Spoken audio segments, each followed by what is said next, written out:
Road ఆయా మేము దుడ్డు ఖర్చు చేసి పైన నింటి అందరినీ పిలిపించి సర్వే చేయించి కొలతలు వేసిరి గాడి ఎత్తురి రోడ్డు చేసిరే మా దాంట్లో మేము ఇడుముని రయ్యి 4 నెలలు అయినాక ఇంకా ఎవరినో తోడుకొని వచ్చి రయ్యి గాడీలు ఎత్తేసి అన్నకు ఎస్ఐ వచ్చి దాన్ని మూసేకపోతే ముయినీల పోయి 3-4 పనుకునేసి దాంట్లో ఆ పొద్దుని ఏడాది నుండి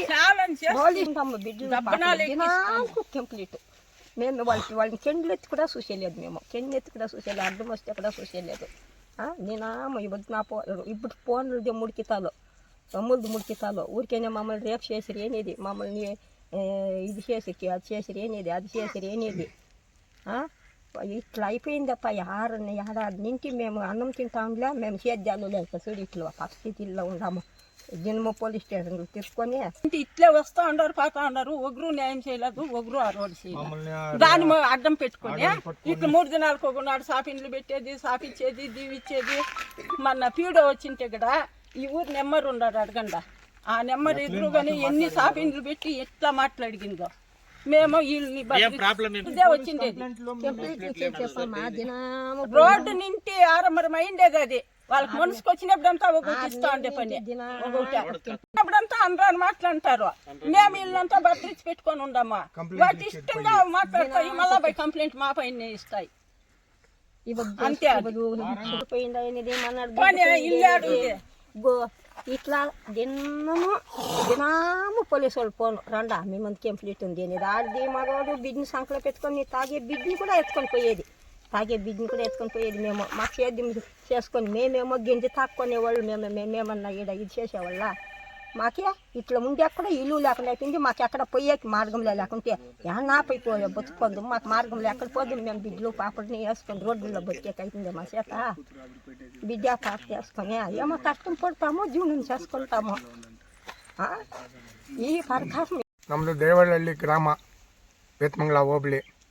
ಆದರೆ ಇಲ್ಲಿ ತುಂಬ ಯಾರೂ ನಮಗೆ ನ್ಯಾಯ ಸ್ಪಂದಿಸಿಲ್ಲ.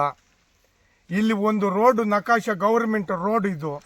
ಈ ಸಾರ್ವಜನಿಕ ಬಿಳ್ಳೇರಹಳ್ಳಿಯಿಂದ ಎಂಟ್ರೊಂಡಸ್ವಾಮಿ ದೇವಸ್ಥಾನಕ್ಕೆ ರಸ್ತೆ ಇದು 1936ನೇ ಇಸ್ವಿನಲ್ಲಿ ಬ್ರಿಟಿಷರ ಪರಿಪಾಲನೆದಾಗ ಕ್ಯಾಶಂಬಳ್ಳಿ ಕೇಶವರೆಡ್ಡಿ ಅವರು 1 ವಾರದ ದಿನ ಸರ್ವೆ ಅವ್ರನ್ನ ಮನೆಯಲ್ಲಿಟ್ಕೊಂಡು ಸರ್ವೆ ಮಾಡಿಸಿ 1936ನೇ ಇಸ್ವಿನಲ್ಲಿ ಇದು ರೋಡು ಇದು ಮಾಡಿದ್ರು. ಗುಟ್ಟಲ್ಲಿಂದ ಬಿಳ್ಳೇರಹಳ್ಳಿಯಿಂದ ಎಂಟ್ರೊಂಡಸ್ವಾಮಿ ದೇವಸ್ಥಾನಕ್ಕೆ ಸರ್ವೆ ಮಾಡಿಸಿ ಇದ್ದಿದ್ರು. ಅದು ಪೂರ ದಾಖಲೆಗಳೈತೆ ನಮ್ಮ ಹತ್ರ, ಅದು ಟಿಪ್ಪಣಿಗಳು ಎಲ್ಲ ಐತೆ. ಇಲ್ಲಿ ನೋಡಿದ್ರೆ ಎಲ್ಲಾನು ಪೂರ್ಣಗೊಳಿಸಿ DC ಆರ್ಡರ್ ಮಾಡಿ, EO ಆರ್ಡರ್ ಮಾಡಿ, ತಹಸೀಲ್ದಾರ್ ಆರ್ಡರ್ ಮಾಡಿ, ಇವರೆಲ್ಲರೂ ಆರ್ಡರ್ ಮಾಡಿ, ಕಂಗಾಣಲಲ್ಲಿ ಗ್ರಾಮ ಪಂಚಾಯಿತಿ PDO ಅವರು ಬಂದು ಇದನ್ನು ರೋಡ್ ಪೂರ್ಣಗೊಳಿಸಿದ್ದಾರೆ.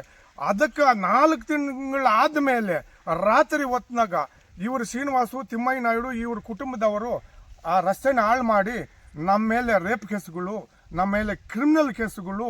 ಒಬ್ಬ ಹೆಂಗಸರಿದ್ದಾರೆ ಸುಧಾ ಅಂತ, ಏನು ಅದು ಎಲ್ಲಿ ಹೋಗ್ತಾರೋ ಎಲ್ಲಿ ಬರ್ತಾರೋ ಏನು ಮಾಡ್ತಾರೋ ನಮ್ಗೆ ಗೊತ್ತೇ ಇಲ್ಲ. ನಮ್ಮ ಮಾನ ಮರ್ಯಾದೆ ಎಲ್ಲ ನಮ್ಮ ಇದೆಲ್ಲ ಆಗೋಯ್ತು. 6 ಕೇಸುಗಳು ಬಿದ್ದಿದೆ ನಮ್ಮ ಮೇಲೆ. 6 ಕೇಸುಗಳು ಬಿದ್ದು ಇವತ್ತು ಕೋರ್ಟ್ಗೆ ಹೋಗಿ ಬರ್ತಾ ಇದ್ದೀವಿ. ಈಗಲೂ ಕೂಡ ಮಿಸಿಕ್ ಸುಮ್ಮನೆ ಕಳ್ತನ, ಫೋನು, ಅದು ಇದು ಕಳ್ತನ, ಅದು ಇದು ಮಾಡ್ತಾರೆ ಅಂತ ಸುಳ್ಳು ಹೋಗಿ ಕಂಪ್ಲೇಂಟ್ ಕೊಡೋದು. ಆ ಪೊಲೀಸ್ನಲ್ಲಿ ನಮ್ಮಲ್ಲಿ ಕರೆಸೋದು, ಏನು ಇದು ಹಂಗೆ ಹಿಂಗೆ ಅಂತ. ಅವರು ನಮ್ಮ ಮಾನ ಮರ್ಯಾದೆ ಎಲ್ಲ ಹೋಗ್ತಾ ಇದೆ. ನಾವು ಚೆನ್ನಾಗಿ ಬದುಕಿರೋರು, ಪೂರ್ವ ಕಾಲದಿಂದ ನಾವು ಚೆನ್ನಾಗಿ ಬದುಕೊಂಡು ಬಂದಿರೋರು. ಈಗ ಇಂಥವ್ರನಿಂದ ಈ ನಮಗೆ ಬದುಕಕ್ಕೆ ನಮ್ಮ ಒಂದು 4 ಜನ 10 ಜನ 100 ಜನ ನಾವು ತಲೆ ಎತ್ತು ಓಡಾಡಂಗಿಲ್ಲ. ನಮ್ಮ ಪರಿಸ್ಥಿತಿ ಹಂಗಾಗೋಯ್ತು.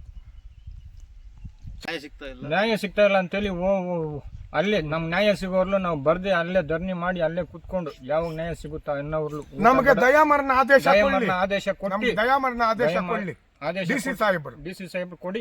ಆಮೇಲೆ ನಾವು ಇಲ್ಲದೆ ಇದ್ರೆ ಇಲ್ಲಿ ಪರಿಶೀಲನೆ ಮಾಡಿ ಏನೈತೆ ಇಲ್ಲಿ ಯಾರು ತಪ್ಪು ಮಾಡಿದ್ದಾರಂತ ಪರಿಶೀಲನೆ ಮಾಡಿ ದಯಾಮರಣ ಆದೇಶ ಕೊಡ್ಲಿ DC ಸಾಹೇಬ್ರು. ನಿನ್ನೆ ಬೆಳಗಿನ ಜಾವ 5 ನಿನ್ನೆ ಬೆಳಗ್ಗೆ ನಾವೆಲ್ಲೂ ಮನೆಯಲ್ಲಿ ಕೂಡ ಇರಲಿಲ್ಲ. ನಿನ್ನೆ ಸಾಯಂಕಾಲ 5:15 ಹೋಗಿ ಕಂಪ್ಲೇಂಟ್ ಕೊಟ್ಟಿದ್ದಾಳೆ. ಏನು ನಮ್ಮ ಮನೆಯಲ್ಲಿ ಗೋಲ್ಡ್ ಇಲ್ಲ, ಉಂಗುರ ಇಲ್ಲ, ಕಾಸಿಲ್ಲ, ಫೋನ್ ಇಲ್ಲ ಅಂತ ಹೇಳ್ಬಿಟ್ಟು ನಮಗೂ ಅದಕ್ಕೂ ಅವ್ರ ಮನೆ ಕೂಡ ನಮ್ಗೆ ಗೊತ್ತಿಲ್ಲ. ಆ ಥರ ಪರಿಸ್ಥಿತಿಯಲ್ಲಿ ನಾವು ಅವ್ರಿಗೂ ನಮ್ಗೆ ಆಗಲ್ಲ. ಅಂತರ ಪರಿಸ್ಥಿತಿಯಲ್ಲಿ ನಮ್ಮ ಹೆಸರು ಅವರು ಯಾಕೆ ಎತ್ತಿ ಈ ಥರ ನಮ್ಮನ್ನು ಅವಮಾನ ಮಾಡ್ತಾ ಇರೋದು, ಪೊಲೀಸ್ ಸ್ಟೇಷನ್ನು ಇದು ಇನ್ನೊಂದು ಅಂತೇಳಿ ನಾವು ಹೆಂಗೆ ಬದುಕೋದು? 10 ಜನದಲ್ಲಿ ನಾವು ಬದುಕೋ ಅವ್ರ ಥರ ನಾವು 3 ಬಿಟ್ಟು ಏನು ಬದುಕ್ತಾ ಇಲ್ಲ. ಮಾನ ಮರ್ಯಾದೆ ಎಲ್ಲ ಏನು